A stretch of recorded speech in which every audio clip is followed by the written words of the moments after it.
পয়লা June শনিবার কবিগুরু রবীন্দ্রনাথ ঠাকুর এবং বিদ্রোহী কবি কাজী নজরুল ইসলামের জন্মজয়ন্তী পালন করল এক মুঠো হাসি নামের একটি সংস্থা। এদিন সন্ধ্যায় রায়গঞ্জের সুভাষ ভবন সংলগ্ন শিববাড়ি মাঠে একটি সান্ধ্যকালীন ছোট্ট অনুষ্ঠানের আয়োজন করা হয়।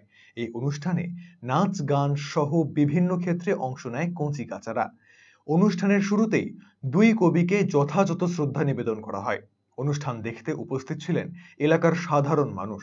কবিগুরু এবং বিদ্রোহী কবির জীবনাদর্শ এবং তাদের কালজয়ী সৃষ্টি নিয়ে আলোচনা করা হয় এদিনের অনুষ্ঠানে।